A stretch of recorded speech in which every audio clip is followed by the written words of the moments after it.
I was always on the run, worried by what I'd become. Bonjour, c'est Déborah du blog See You Sun. Je suis de retour avec un nouvel épisode de My Name is Mom et cette fois face à moi, 2 mamans pour le prix d'une. Elles s'appellent Élise et Chloé, elles sont mariées, elles ont 2 enfants, Joséphine et Gabin. Quand j'ai proposé à Élise de venir me raconter son histoire, elle m'a dit qu'elle n'était pas sûre qu'il y avait vraiment quelque chose à raconter. C'est une histoire d'amour comme il en existe tant. On est foudroyé, on ne fait plus qu'un, avant de décider un jour de rajouter de l'amour à l'amour en faisant un ou des enfants. Ouais, ok, mais comment on les fait ces enfants quand on est 2 filles ? C'est quoi les options ? Comment réagit le corps médical ? Et puis comment réagissent ses proches ? J'ai appris un tas de trucs que j'ignorais et j'ai adoré les écouter me raconter leur parcours à 2 voix. J'espère que ça sera pareil pour vous. Bonne écoute. Bonjour Élise, bonjour Chloé. Alors pour la première fois dans My Name is Mom, il y a 2 mamans face à moi. Donc merci de m'accueillir chez vous. Mais de rien, bienvenue. Avec plaisir. Je suis très contente. Voilà, ça s'improvise un petit peu. Au début, je devais discuter avec Élise. Et puis finalement, Chloé étant là, on s'est dit, mais en fait, faisons ça tout ensemble. Parce que finalement, on est toutes mères là autour de la table. Et donc voilà, je vais vous demander de vous présenter. Qui êtes-vous et de qui est composée votre famille ? Alors moi je suis Élise, j'ai 37 ans et j'ai une jolie famille composée de Joséphine, 4 ans, de Gabin qui va avoir 3 ans et de mon épouse Chloé, que du coup j'ai présentée. Et donc moi c'est Chloé, 38 ans. J'ai la famille composée avec Élise et sinon j'ai un frère un peu plus jeune que moi et donc voilà. Alors, moi je suis là pour parler de votre relation et donc de votre famille, parce que donc vous êtes 2 filles et vous êtes maman ensemble. Et en fait, c'est toujours marrant parce que là, il faut que je mette un petit peu le contexte. Mais avant de lancer le podcast, on discute toujours ensemble. Et en fait, vous venez de me dire mais que pour vous, tout ça, c'était normal. Alors, effectivement, ça l'est. Et encore heureux qu'aujourd'hui, en 2021, tout ça, c'est normal. Mais quand même, il y a des questions qu'on se pose, que moi, je me pose. Et donc, je vais les poser en imaginant que c'est celles aussi que les gens qui écoutent auront. Donc je voudrais qu'on revienne au tout début. Alors pas au tout début, on va pas refaire toute l'histoire de votre vie amoureuse. Mais voilà, quand vous tombez amoureuses l'une de l'autre, est-ce que très vite il y a la question de la famille qui se pose ? Est-ce que c'est un sujet que vous avez abordé facilement et rapidement ? Non, pas tout de suite, parce que c'est vrai avant d'être ensemble, on se connaissait depuis 3 ans, donc c'est vrai qu'on était potes à la base. Et puis on s'est vite projeté en tant que couple parce que comme c'était notre première relation aussi avec une fille, c'était quelque chose où on s'était dit moi en tout cas je me suis dit je vais pas le prendre à la légère, c'est quelque chose dans lequel je m'investis vraiment, c'est quelque chose qui compte, c'est quelque chose que j'ai envie d'affirmer et donc clairement j'imagine que par là je me suis projetée dans une famille et dans une vie sur le très très long terme, oui. Comme un couple normal en fait, hein, comme un couple hétéro, y a le temps qui passe quoi. C'est vrai qu'on pense pas à un enfant au bout de 2 mois. C'est un projet qui mûrit au fur et à mesure et qu'on a abordé après, j'ai l'impression, après quoi, un an et demi de vie commune où on s'est dit ça a l'air sérieux. On a commencé à parler de ça. Je sais que moi, j'en ai parlé peut-être plus vite dû à mon âge.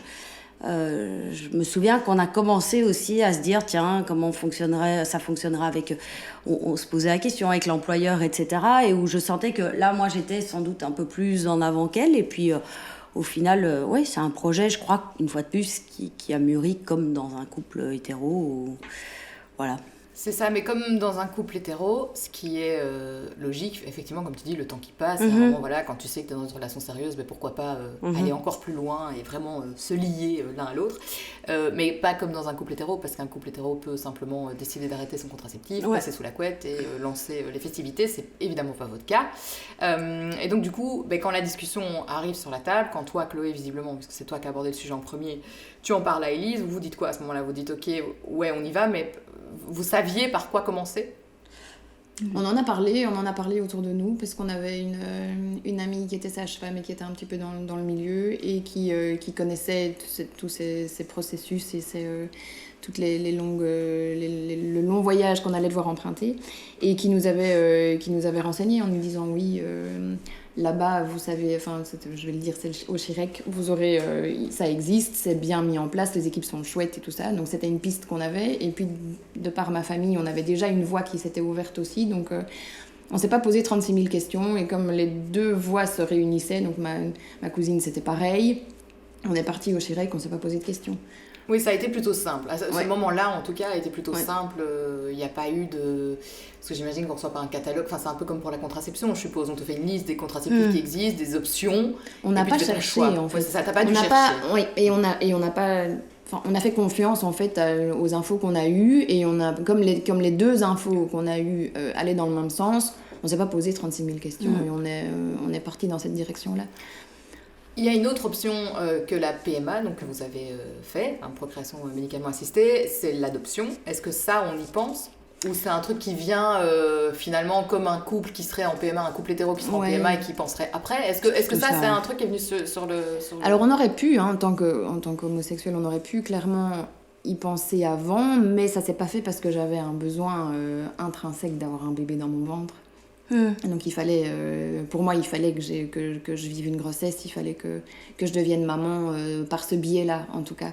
Mais c'est clair que le processus n'a pas été simple et qu'on s'est posé la question en se disant, ben voilà, si ça marche pas par ce biais-là, on deviendra maman quoi qu'il arrive, et on essayera de tenter le chemin de l'adoption aussi, que je connais long et fastidieux pour avoir un petit frère adopté où ça a mis des années et des années et des années. Donc c'est vrai que la voie qu'on a privilégiée, c'était plus l'écoute de mon corps et de mon envie d'être maman et de le porter. Mais Ouais, parce que c'est vrai que comme toi, ça a pris du temps. On s'est dit à un moment, bah, ça ne fonctionnera pas. C'est vrai que moi, j'envisageais pas du tout de porter un enfant. Donc c'est vrai que si on avait dû utiliser une voie alternative, ça n'aurait pas été moi qui aurait porté l'enfant, c'était plutôt l'adoption. Donc on se tournait plutôt sur cette option-là. Mais Oui, toi, c'est ça, tu ne parce qu'on- l'envisageais pas. Hein. C'est vraiment quelque chose, tu voulais aller au bout de ton processus et ton... C'est vrai que ça, par exemple, j'y avais pas pensé, là, c'est parce que tu me le dis, mais donc si ça n'avait pas fonctionné pour Élise, l'option pouvait être effectivement que toi, Chloé, tu puisses le porter. Alors, pas du tout chez nous. Donc, voilà, moi, c'est ce que je dis toujours, j'ai l'option gagnante. C'est-à-dire, j'ai 2 enfants, mais sans les porter. Parce que, voilà, j'ai jamais ressenti ce besoin. Je n'ai jamais jalousé l'état de grossesse d'Élise. Enfin, moi, je suis admirative, mais pour ça, voilà, c'est quelque chose que je n'ai jamais ressenti. Donc je suis absolument ravie, et si ça n'avait pas fonctionné, je n'aurais pas pu l'envisager. J'aurais préféré qu'on fasse l'adoption. Donc on revient au tout début du parcours, donc là vous choisissez d'aller au Chirec. Comment ça se passe ? Qu'est-ce qu'on vous dit ? C'est quoi les étapes ? C'est quoi, pratiquement parlant, vers quoi on va ? Pratiquement parlant, la première fois, c'est un rendez-vous chez un gynéco classique avec qui le feeling passe très bien, à qui on explique notre projet, donc on y va à 2. On explique notre projet de maternité et elle nous redirige au service PMA. Donc c'était pas dans le service PMA direct. Et au service PMA, on obtient un rendez-vous avec une gynécologue qui s'occupera du suivi de la procréation jusqu'à ce que ça fonctionne. Et puis voilà, à partir de là, on nous explique les différentes étapes, les traitements hormonaux, les stimulations, toutes les démarches à faire pour recevoir les attestations, parce qu'en Belgique, on a encore une fois beaucoup de chance, tout ça c'est remboursé. On a... Passage par le psychologue. Le psychologue, ça c'était l'étape la moins sympa du processus, parce qu'on s'est un peu senti... En fait, c'est une étape qui est spécifique aux couples homosexuels. Quand on vient en PMA, visiblement, les couples hétéros ne doivent pas passer par là. Ils ne doivent pas, en fait... On a eu l'impression de devoir se justifier de vouloir avoir un enfant. Mais en fait, ça a été expliqué sans que ce soit une obligation, mais c'était vivement... En fait, non, on devait passer par là, mais ils nous expliquaient que c'était pas, à la fin, on jugerait de sont capables, sont pas capables. Mais c'est vrai que le ressenti, sachant que les couples hétéros ne doivent pas passer par là, c'était un peu devoir se justifier sur notre besoin d'être parents et de passer ce test... de passer ce test. Donc ça a été une phase a priori désagréable. Et en fait, quand on l'a passé, ça s'est très bien passé parce que c'était 3-4 questions assez bateau. Ouais. Et donc voilà. Donc psy, et puis, en fait, question de base, mais on le trouve vous, le donneur, on fait quoi? C'est quoi? C'est Alors son oui, il y a catalogue? le premier rendez-vous, là, c'est vrai qu'on est un peu tombé de nos chaises parce que la gynéco nous dit, voilà, vous rentrez dans un circuit de procréation médicalement assistée, au CIREC qui fonctionne avec une banque de donneurs. Une banque de donneurs qui est strictement anonyme, donc on ne sait absolument pas le donneur qu'on reçoit, on ne connaît rien du tout. Elle regarde un petit peu Chloé, elle dit voilà, hein, phénotype cheveux marrons, les yeux bleus, ok. Et ce sont les sur son seuls... petit ordinateur. Oui, c'est ça, ce sont les vraiment. seuls critères. Et en fait, on apprend qu'il y a une réunion par semaine où en fait, je crois qu'ils attribuent les donneurs. Donc en fonction des critères. Alors on a beaucoup de chance parce que notre médecin nous aimait vraiment beaucoup. Et qu'il a bien choisi. Voilà, Ouais. évidemment, il a bien Vu le choisi parce que résultat, nos ouais. enfants sont magnifiques, sans prétention aucune. Mais du coup, oui, on ne sait rien du tout Non. sur les donneurs. Et le truc, c'est qu'on nous a demandé, comme ça fonctionne par une banque de donneurs qui est faite par le CIREC, on nous a demandé d'amener 2 donneurs.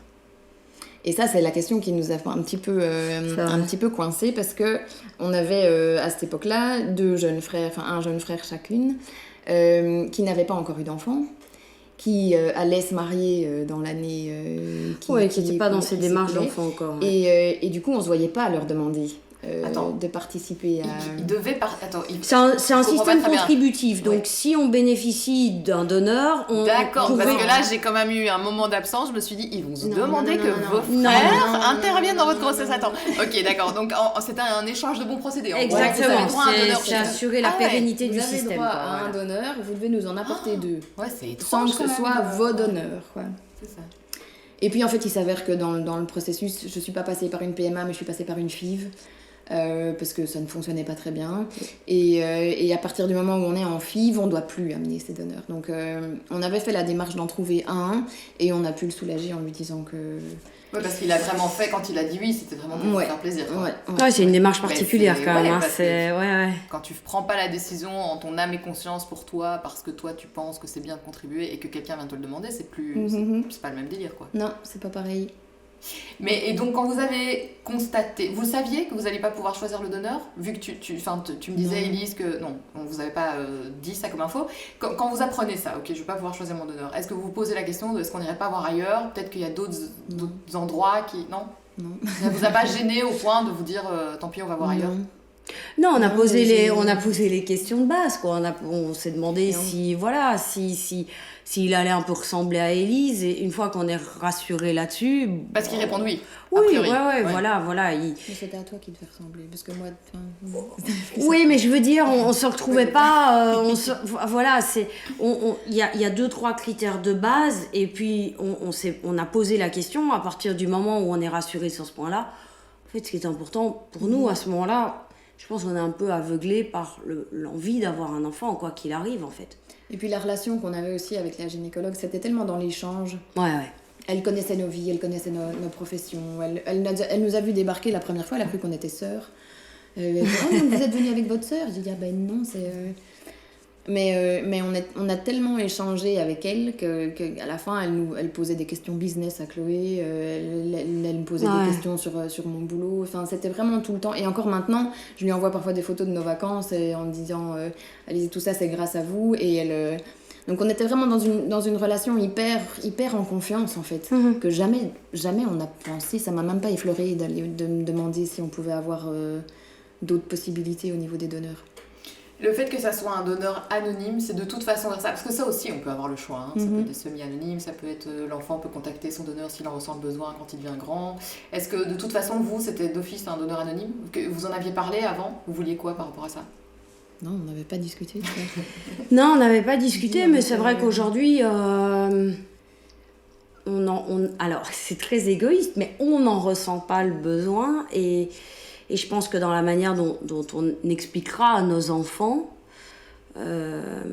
voilà, c'est quelqu'un qui nous a permis, qui nous a offert ça, mais qui n'est pas qui ne sera pas présent dans notre éducation. Je sais qu'il y a comme ça des couples où le donneur fait partie intégrante de la vie de famille.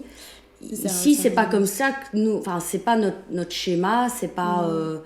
Ça nous a effectivement permis d'avoir des enfants, mais cet enfant ne serait jamais là si on ne s'aimait pas autant et si on n'avait pas eu envie de les avoir. Donc c'est pour ça un peu comme un couple hétéro qui ne sait pas avoir d'enfants et qui fait face à la stérilité.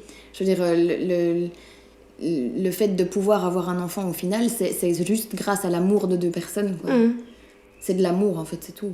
Non, et puis je pense que c'est une bonne chose, en fait, qu'on nous ait pas proposé 1000 solutions. Je trouve que ça rend les choses plus simples, en fait.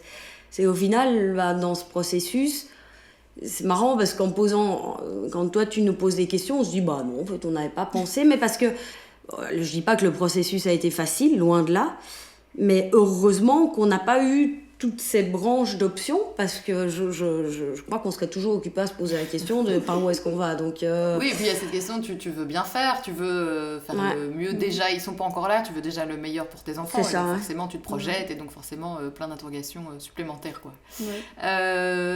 Et là, j'ai envie de dire, et donc tu tombes enceinte, mais c'est pas tout à fait comme ça que ça s'est passé. Non, C'est-à-dire c'est pas voilà. tout à fait comme ça que ça s'est passé. Et donc ça s'est passé comment ? Ça a été un petit peu laborieux, je crois, comme la plupart des parcours de procréation. C'est des stimulations, c'est des trucs pas chouettes, c'est des hôpitaux tous les 2 jours. Et puis pile au moment au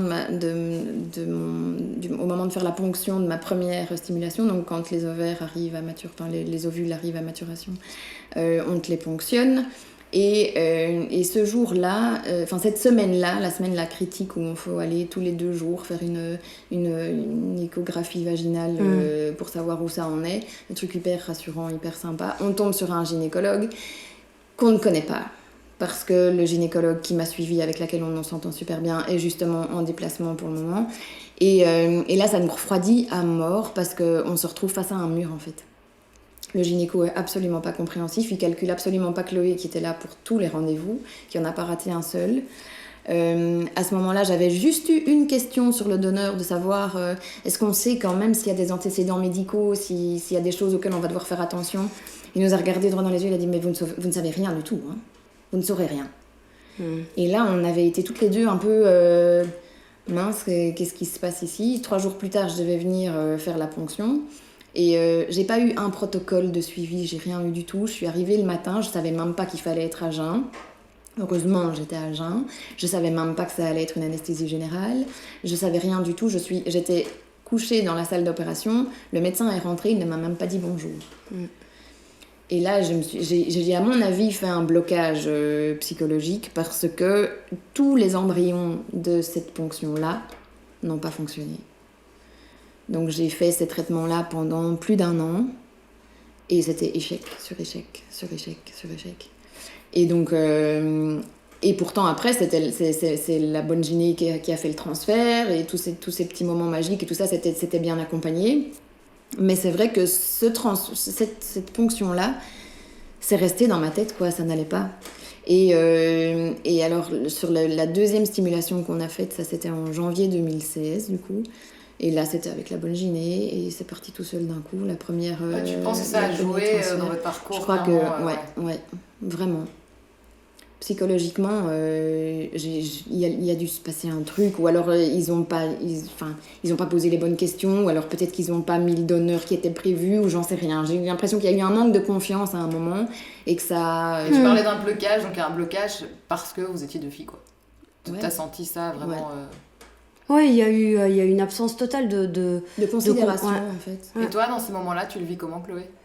Ah là, j'existe pas. Là, typiquement dans ce rendez-vous-là, je sors de là en me disant, il doit en voir d'autres, quoi. Enfin, je me dis, bon... Non, c'est très dur. Ce moment-là est assez compliqué. On sort de là un peu perdu, alors que jusque-là, on est dans un vrai cocon, quoi. On est avec une gynécologue qui est hyper maternelle, elle nous avait vraiment pris sous son aile, donc on s'est toujours senti très confortable. Et là, on tombe sur un glaçon. C'est vrai que c'est très déstabilisant quand Élise va pour la ponction. Moi, je sais que je l'avais déposé, je pouvais pas rester. Et puis j'apprends qu'en fait, c'est une anesthésie générale. Tout est très déstabilisant. Puis, bon, alors les échecs se suivent et malheureusement se ressemblent. Tout ça, ça a été extrêmement dur parce que bon, je nous vois encore à regarder ces tests de grossesse les uns après les autres et pleurer toutes les larmes de notre corps dans la salle de bain de tes parents et puis faire bon, allez, c'est pas grave, on passe à autre chose. C'est vraiment une étape extrêmement compliquée et pour ça, je dis toujours, on a été extrêmement bien encadrés dans le centre PMA de Braine-l'Alleud, mais on s'est toujours dit, mais que fait ce centre de PMA sur l'étage maternité ? La maternité. Donc c'est très perturbant parce qu'en fait, là, nous, on a été du coup sur les deux volets, puisqu'heureusement, on a eu cette chance d'avoir 2 enfants, et donc on est passé devant cette porte qui est toujours ouverte, et où on voit tous ses parents, autant en couple hétéro qu'homosexuel. Et d'ailleurs, c'est assez surprenant de voir le nombre de couples hétérosexuels en fait, dans ces centres. On n'en parle pas beaucoup non plus. Mais de passer là avec son bébé qui hurle en mode allez, du silence mon petit chat, et puis de voir tous ces parents qui ne rêvent que d'une chose, c'est de devenir parents.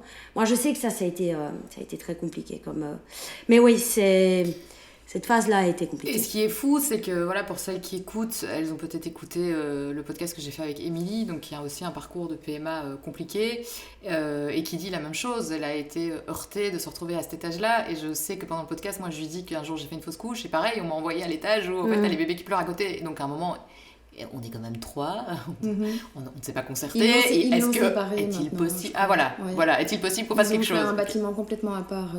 Enfin. Au Chirec. En tout cas, c'est en devenir. Je sais pas si c'est déjà le cas maintenant parce que nous, on n'est plus. Un peu de douceur, quoi. On est concernés, mais ils ont considération, fait un centre complètement à part, même de l'hôpital. C'est le bâtiment en face. C'est vrai que c'est ça parce que c'est devenu. Ouais. Donc tu me dis qu'à un moment ça marche. Ouais. Et ça c'est chouette. Ouais. Comment est-ce que vous apprenez que c'est bon? Ah, alors ça a encore été les montagnes russes, hein, ce jour-là. Oui. J'ai fait... donc c'était juste après un traitement de stimulation. Donc le traitement de stimulation, c'est là où on fait où on booste les ovaires à fond pour que ça ovule bien et qu'on se retrouve avec plusieurs ovules à ponctionner. On m'en avait ponctionné, je crois, 7 ou 8, donc c'était vraiment pas mal. Et puis on me le retransfère directement sur un cycle, sur la stimulation. On me le retransfère 3 jours après. Et donc on sait que 10 jours plus tard, on doit faire la prise de sang pour savoir si on est enceinte. Entre-temps, il y a une prise de sang, genre 3-4 jours plus tard, pour savoir si ça prend un peu ou pas, pour savoir si on doit mettre la dose d'hormones supplémentaires. Et là, je prends la dose d'hormones supplémentaires. Ils me disent, oui, il faut quand même prendre votre dose de prégnil, donc allez vite chercher le... Ok, donc je m'injecte encore une petite dose, j'en avais pas eu assez. Et puis j'ai le rendez-vous gyné de 10 jours plus tard. Et j'avais déjà évidemment fait un test chez moi qui était positif, mais on n'osait pas trop y croire parce que voilà, les années qui avaient précédé n'avaient pas laissé beaucoup d'espoir. Et donc on se présente au rendez-vous gynécologue, chez la super gynécologue. Et là, elle nous dit, bah oui, il y a quand même beaucoup de chances que ça marche, il y a beaucoup de chances que ce soit bon, mais bon, on attend quand même les résultats de la prise de sang. Je retourne 2 jours plus tard, et là, une autre gynécologue, qui vous a dit ça? Comment est-ce qu'on peut dire ça? On ne dit pas ça avant la prise de sang, on n'est pas du tout sûr qu'il y ait 99% de chances que ça ait marché. Et donc là, de nouveau, on rentre dans la voiture.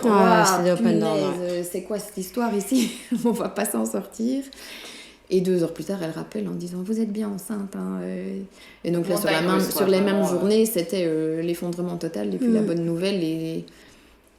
Et puis là, après, a suivi l'épisode de l'hyperstimulation ovarienne où je me sens pas bien, je fais des malaises à la maison, où on commence un peu à stresser parce qu'évidemment, c'est la première fois que ça marche, donc il y a quelque chose qui va pas. Et là on fait une petite écho et en fait j'ai 2 ovaires de 15 cm chacun parce que comme j'étais tombée enceinte et qu'en plus de ça on m'avait demandé de faire une injection supplémentaire, basta, c'était parti. Mon corps a dit flûte et je me suis retrouvée alitée pendant 3 mois. Mais voilà, au final tout s'est bien passé, la grossesse s'est bien passée, on a eu beaucoup de chance. On l'a couvé celui-là, enfin celle-là parce que du coup c'était Joséphine. Ouais.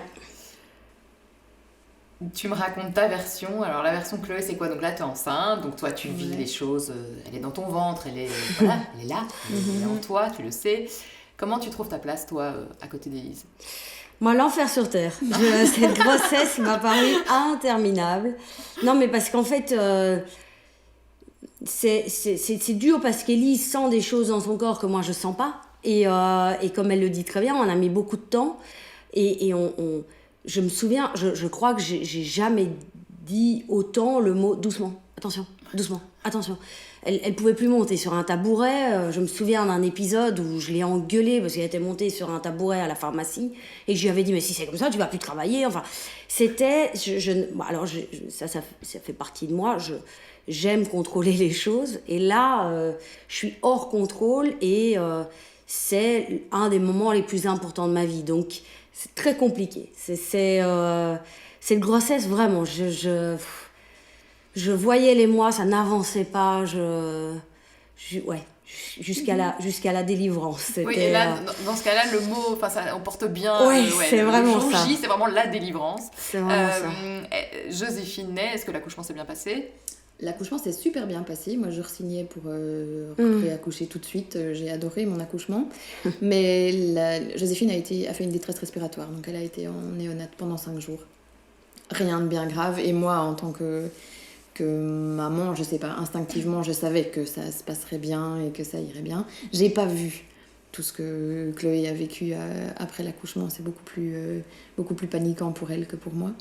C'est là qu'il y a peut-être eu juste un petit couac au niveau de la confusion, genre deux mamans. C'est que j'ai pas eu droit à une seule visite de pédiatre pour me dire comment allait ma fille. Ouais, c'était très dur. Je sais Ouais. pas. Ils ont pensais tout que dit la à Chloé. Ouais, voilà. Ouais. Qui pour le coup, ouais, moi je suis incapable de gérer ça. C'est vrai qu'elle est sortie, elle pleurait, donc moi je me suis dit c'est bon, toutes les étapes, ok, c'est check, tout va bien. Et puis une des sages-femmes m'a dit non, elle est pas parfaite. Je me souviens.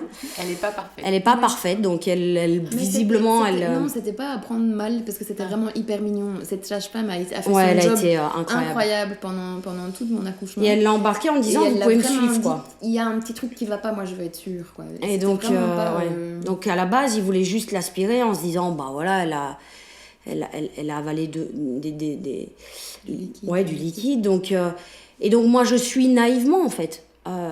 Et là tout se complique quoi. C'est au fur et à mesure, on lui rajoute des bazars, des trucs, on lui met, je me souviens, un truc au doigt pour son oxygène, ça saute, on appelle le pédiatre d'urgence, je vois que les gens nous regardent plus vraiment, enfin moi ouais, pire des scénarios quoi. Et puis je me souviens de cette anecdote au bout d'un quart d'heure à voir ma fille là et on me dit regardez elle tire ici, je dis ok, moi je sais est-ce que c'est grave, c'est pas grave, pour moi c'est la fin du monde, c'est surtout que l'accouchement précédent dans ta famille s'est extrêmement mal passé, ça a été un accouchement pour le coup on a vraiment cru c'est un miracle que cet enfant soit là, donc c'est vrai qu'il y a tout ça qui revient, toutes ces images de ces enfants avec ce bip-bip là sur le doigt. Et puis on a une sage-femme arrive, elle fait votre femme demande un coca. Donc là je me retourne, je dis un coca, mais qu'est-ce que vous voulez que je fasse? Donc j'arrive dans la salle d'accouchement parce que je n'ai pas une pièce pour le Classique. voilà. Mais ça aussi, mais pourquoi ils font ça? Enfin, Exactement. Et donc là j'arrive et Élise me regarde, elle me fait comment va Joséphine? Et je dis mais comment ça, comment va Joséphine? On ne t'a rien dit.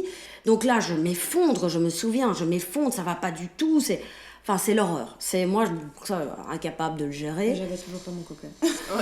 Le coca est arrivé un peu après, sans doute. Et donc, on n'est pas venu te voir, parce qu'ils ont cru que quoi, pas, c'est je sais pas. Chloé Ils ont était cru debout et en pleine forme, que- généralement, quand on accouche, Oui, c'est on ça, n'est pas c'est en ça. train de... Voilà. Il y a dû y avoir Ça une les a confusion. dit. Alors, est-ce que c'est lié à fait qu'on notre soit une couple femme, ou ça, j'en sais rien. Mais c'est vrai que c'était... Est-ce que vous avez ressenti des blocages, des malaises, par le Pas fait du tout. voilà, que Pas du vous tout. étiez deux femmes? En fait, la gynéco qui nous suivait et qui a été présente à mon accouchement était aussi en couple avec une femme. Donc je crois que ça laisse... Il n'y a plus trop de tabou à ce niveau-là, c'est bon. L'ambiance était très décontractée. Il y a vraiment Non, et aucun, franchement, on a eu un encadrement incroyable. C'est vraiment une équipe... on signe de... Extraordinaire. Ouais, c'est vraiment des gens... Eh ben, vous avez re-signé, justement. Oui, on a Voilà, re-signé. il y a eu un deuxième petit deuxième. bébé. Et donc là, on en parlait au début. Élise, logique pour toi de le porter à nouveau, de Logique pour moi relancer, aussi, oui. malgré le fait que la PMA, la FIV Ouais. et tout ça, c'était laborieux. En fait, il y avait... sur la stimulation précédente, on avait retiré 7 ovules, je crois. Et du coup, il y en avait encore qui étaient congelés. Mhm. Donc, il suffisait que sur un cycle classique, on me retransfère un embryon et je devais plus me réinjecter des doses d'hormones incroyables. Et donc, en fait, on s'était dit, on va reprendre assez rapidement, parce que si ça reprend du temps, on n'a pas envie, on avait déjà notre âge aussi qui avançait, on n'avait pas envie d'être aussi trop fatigué, et que si ça devait prendre plus de temps que pour Joséphine, ben, qu'au moins ça reste dans des délais respectables à notre grand âge. Et puis là, évidemment, ça marche du premier coup. Et donc, on a notre petit Gabin qui est arrivé 21 mois après sa sœur. Et pour là, pour le coup, tout s'est très bien passé. Ouais, un bon gros bébé. Un bon gros bébé de 4 kg. C'est rigolo parce que c'est vrai qu'on se dit qu'avec une FIV, une PMA, on va pouvoir presque choisir le moment. Mais en Ouais. fait, pas du tout. Mm. C'est toujours quelque chose qu'on maîtrise pas, le moment où on tombe enceinte, même Non. quand tu fais appel à la médecine. Mhm. En fait, c'est... Ouais, c'est ton corps qui décide. Ouais. C'est ton corps qui décide. Ça, c'est clair. Et sur tous les premiers cycles qui n'ont pas fonctionné, on s'est posé 1000 questions, quoi, à se dire qu'est-ce qui a fait que ça fonctionne pas. On a été faire des biopsies qu'on a envoyées dans un hôpital particulier à Paris pour savoir s'il n'y avait pas un traitement particulier en nutrition où je pouvais suivre pour rendre mon utérus plus accueillant. Et en fait, il s'avère que là-dedans, tout était normal. Donc, c'est vraiment un blocage psychologique, et ça faisait mal à entendre, en fait, parce que le blocage psychologique, pour moi, il n'existait pas. Je le voulais, quoi. Il fallait qu'il arrive, il fallait que ça se mette Ouais. en place, il fallait que... Ouais, t'aurais préféré il y a un moment où on préfère avoir une explication médicale au fait que ça Ouais. fonctionne pas. Parce que Comme ça, il y a c'est- sans doute une C'est plus solution, quoi. supportable, en fait. Ouais. Ouais. Enfin, j'ai l'impression, en tout cas. que Mais plus c'est supportable. juste que de nouveau, tu reprends un peu le contrôle sur le Ouais, truc. c'est ça, ouais. ça. Et je pense que c'est important aussi de préciser que, alors déjà, moi, je voulais pas porter d'enfant, mais ça a toujours été extrêmement important pour nous Pour notre schéma familial. dans le schéma familial que les deux enfants soient portés par la même personne. Donc, sans tomber dans les stéréotypes, c'était important que nos deux enfants aient la même maman. Puisque moi, je suis mamou, mais donc... ça a toujours été très clair chez nous. Parce que c'est vrai que dans les expériences, alors chacun fait à sa manière, mais c'est vrai que notre perception des expériences qu'on voyait autour de nous, on n'avait pas envie de tomber dans le schéma chacun le sien. Les relations sont différentes. J'ai quand même dans notre tête, en tout cas, dans la perception. C'est ça, qu'on en c'est avait, notre que perception à nous. le rapport avec un enfant qu'on a porté et un enfant qu'on n'a pas porté n'est pas le même. Et dans le schéma de notre famille, qu'on a voulu, de nouveau, le plus banal possible dans tout ce que ça peut être banal, a fait qu'effectivement, on voulait que ce soit la même personne qui porte pour que chacun ait exactement le même rôle avec les deux enfants. Mais ça vous met à égalité, en fait. Oui, Ouais. tout à fait. Comme dans un couple hétérosexuel. Ouais, c'est ça. Le papa a son rôle, il porte pas l'enfant, et la maman a son rôle, elle a porté l'enfant, et c'est clair que ça... Et les on- enfants ouais. portent le nom de Chloé. C'est ça. Donc Ouais. ça, c'est des décisions que vous avez prises avant, j'imagine, que Joséphine arrivait, vous aviez un schéma familial. Ouais. Donc ça, c'est deux grands... C'était le... Toi, ça t'a pas dérangé que Non. ce soit pas ton nom? Non. Il n'y a pas eu de combat à ce moment-là? Parce que Non, c'est vrai pas qu'en du tout. Belgique, on peut Bon, donner maintenant, maintenant les deux noms. ça m'embête un peu parce qu'on a un garçon et qu'il y aura de moins en moins de descendance de mon nom, mais bon, c'est pas grave. Il y aura plus de... On peut encore négocier, ça se tous Tu peux négocie. rajouter encore de rôles. Je rigole. Non, mais et du coup, donc ça, c'était les deux grandes lois, règles familiales que vous aviez établies avant d'avoir des enfants. Il y en a d'autres? Des choses comme ça auxquelles vous avez pensé Non. C'était vraiment ces deux trucs-là, quoi. Ouais. C'était vraiment qu'on savait que le fait qu'on soit un couple homoparental, ça va leur impliquer des petites remarques ou ça peut leur induire des difficultés dans la vie future. J'ai l'impression que ça s'efface de plus en plus parce que voilà, la société aujourd'hui est beaucoup plus ouverte et encore une fois, on a de la chance de vivre dans le pays dans lequel on vit. Et d'être super bien entouré. Et j'ai pas l'impression qu'à l'heure actuelle, nos enfants en aient déjà souffert, loin de là. Mais Là, c'est juste vrai pour que rappeler, Joséphine et Gabin, ils ont quel âge? 4 et 3 ans. 4 et 3 ans, ils sont encore Ouais. un peu petits de toute Ouais. façon pour se rendre compte que... À ils l'école, sont- c'est ouais. l'heure des papas et des mamans. Bah là, on est typiquement dedans, on est genre dans la la fête fête des La mères. fête des mères. La fête Ouais. des mères, c'est d'office un truc. Généralement, on essaye, cette année, on l'a pas fait, mais c'est des instituts qu'on connaît, qui sont des amis de ma maman, parce que ma maman est institut aussi. Et en fait, ça se fait assez naturellement. La fête des mamans, c'est pour maman, et la fête des papas, c'est pour mamou. Ouais, l'année passée, j'ai eu ma première cravate. Et t'étais content? Mais ouais, mais franchement, ouais, j'étais contente parce que je n'aime pas beaucoup que nos différences imposent un changement dans ces cadres établis.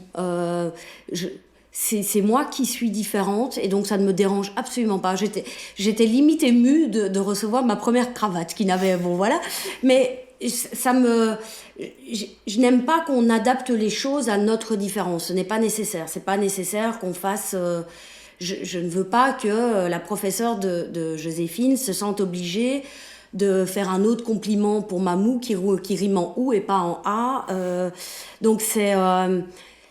voilà, j'aime bien qu'on passe pas inaperçu, hein, parce que c'est pas du tout mon style, mais que ça ne dérange pas. J'ai pas ce besoin d'imposer. Parce qu'il y a beaucoup de couples parentaux qui vont plutôt choisir, qui revendiquent, qui veulent que ça change, qui veulent que dans les propositions, il y ait papa, maman, je trouve que ça cristallise, moi, les différences. Je trouve que ça n'aide... Alors, c'est une fois de plus mon point de vue. Et c'est notre point de vue aussi parce qu'on n'en a pas souffert. Enfin, j'ai l'impression qu'on n'a pas le besoin de revendiquer quoi que ce soit parce qu'on n'a pas vraiment traversé des épreuves catastrophiques, des trucs. Non, on a eu la vie très facile, on a eu des familles... Pour un couple homosexuel, on a eu une vie super facile. C'est pas... franchement, on a été super bien entourés, on n'a jamais eu d'épreuves, on n'a jamais été regardé de travers, si ce n'est que par une ou deux personnes. Il n'y a pas eu de coming out délicat, difficile dans les familles, où les gens comprennent pas. Alors, c'est jamais simple à faire, mais ça n'a pas été mal accueilli. Quoi. Non. Enfin, non, on a eu beaucoup de chance, on a... et ici, c'est vrai que quand on parle de l'école, on va aux réunions de parents, on va à 2. Mm-hmm. Comme ça, enfin, y a pas de... On se présente sans se présenter, mais on est là à 2, vous êtes qui les parents de Joséphine? Et en soi, la plupart des gens se connaissent déjà, et il n'y a pas vraiment de débat à avoir là-dessus, c'est juste que on est présent. Oui, c'est ce que je dis, on est vraiment ennuyeuse dans notre différence, ouais. Tu disais, Chloé, t'as raté aucun rendez-vous pendant la grossesse, t'es là aux réunions des parents. Je sais, Est-ce que le fait d'être présente, parce que là j'entends que tu es quand même présente et que vous faites beaucoup les choses à 2 pour vos enfants, c'est pas forcément le cas dans les couples hétéros où le papa va peut-être parfois déléguer un peu le truc à la maman en se disant truc du médecin, réunion d'école, écoute vas-y j'ai pas le temps. Toi, est-ce que tu penses que le fait que tu sois une femme, que tu aies peut-être besoin de revendiquer le fait que c'est les miens aussi. Le père n'a pas besoin, c'est pas du tout. J'en sais rien. C'est pas du tout dans un esprit de revendication. Je ressens pas en fait, je ressens le besoin peut-être parce que au fond de moi, il y a quand même un instinct maternel qui me lie à mon enfant, telle une mère avec son enfant. Mais c'est pas, je veux montrer au pédiatre que malgré tout, cet enfant est bien encadré. Non. M'en fiche. Je sais que mon enfant est bien encadré. C'est juste que j'adore aller chez le pédiatre, j'adore entendre que mes enfants vont bien. Non, ça m'ennuie quand je peux pas être là, ça m'ennuie de pas entendre que les professeurs disent que voilà, ça va bien ou que ça va pas bien. Un truc de maman, quoi. Exactement, c'est au final... Les papas vont dire, alors, c'était comment Voilà, je suis une mamou, mais je crois que il doit y avoir un instinct, il doit y avoir quelque chose qui est différent, sans doute, ouais. Bon là ils sont petits, mais est-ce qu'ils savent comment est-ce qu'ils ont été conçus? Est-ce que vous allez leur dire forcément? Mais comment? Enfin voilà, ça j'imagine que c'est des choses que vous avez déjà discuté entre vous. Alors on a 2 enfants extrêmement différents pour le coup. Donc à mon avis ce sera 2 explications différentes. On essaye de saisir un peu l'opportunité quoi. Quand ça se présente, quand on dit oui.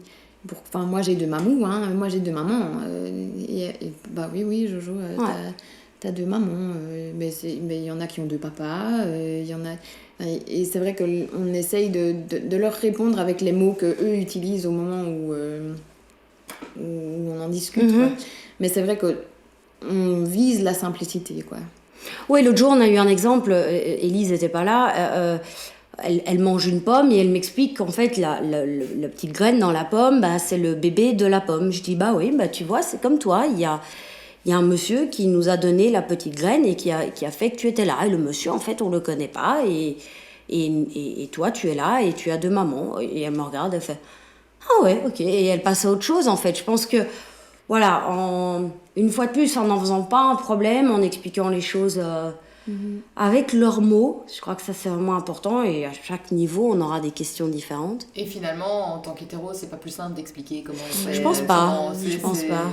C'est peut-être, tu peux même pas te cacher derrière la médecine, tu es obligé de rentrer dans un truc hyper intime. Enfin, c'est ça, voilà, ouais. On est là et quand il pose des questions, parfois tu as un moment de flottement, tu te dis je dois improviser vite un truc parce que je ne sais pas jusqu'où je peux aller dans l'explication. Finalement, on en est tous là, on est tous réduits au même truc, comme vous dites. Il n'y a rien de plus normal que d'expliquer finalement un enfant comment il a été conçu, quoi. On parlait des cours de récré, ça peut être parfois un peu la jungle.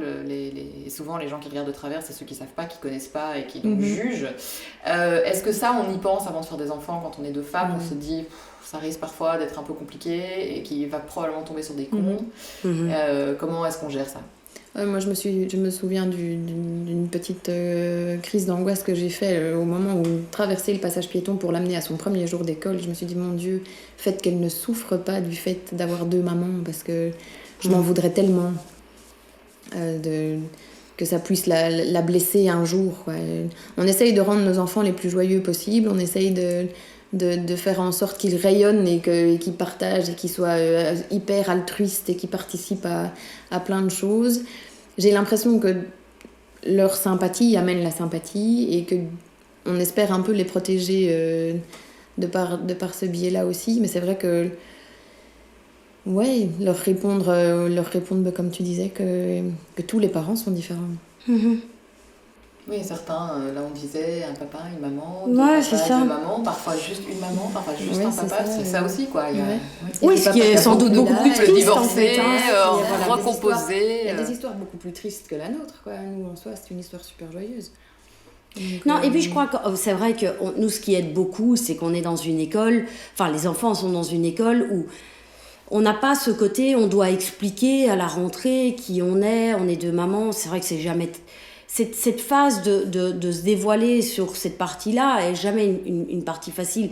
Je dis souvent au boulot, quand j'ai des nouveaux collègues, j'essaye très vite dans la conversation de leur montrer que j'ai des photos partout, voilà, histoire que le sujet ne soit pas tabou et que je me retrouve pas avec la question du « et que fait ton mari ?» et devoir dire « oui, en fait non, j'ai pas de mari, j'ai une femme ».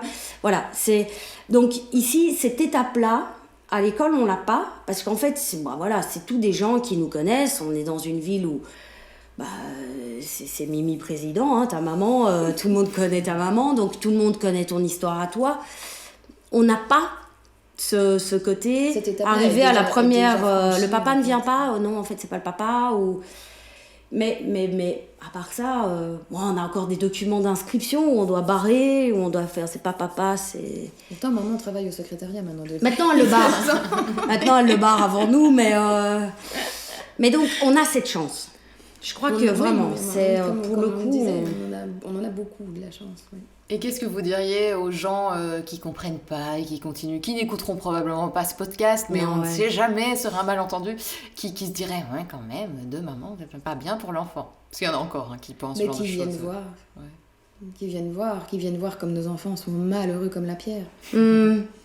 Qui viennent voir comme nos enfants ne débordent pas de créativité et d'amour et de bienveillance Enfin oui, à partir du moment où on évolue dans une famille qui s'aime, qui a les bonnes valeurs, peu importe qui s'aime, le principal c'est que l'amour soit là, que les enfants soient écoutés, soient entendus, soient bien dans leur basket. Et je crois que ça, qu'on soit 2 femmes, 2 hommes ou une femme et un homme, on a tous envie que nos enfants grandissent bien. Ouais, puis je crois que l'inconnu fait peur. Je pense que les gens qui vivent encore en se disant des enfants avec 2 mamans, 2 papas ne peuvent pas être heureux, je pense que c'est des personnes qui ne le voient pas, parce que je vois autour de nous, on a quand même, au-delà de nos familles, nos amis qui ne sont pas objectifs dans le jugement qu'ils portent, je vois dans tout l'entourage qu'on a lointain, des gens qui nous croisent, Il n'y a pas de jugement, les gens ont compris que nos enfants vont bien, ont compris qu'on est une famille aimante et que ça peut très très bien fonctionner et qu'on peut, qu'on est tout à fait normaux en fait. Hein.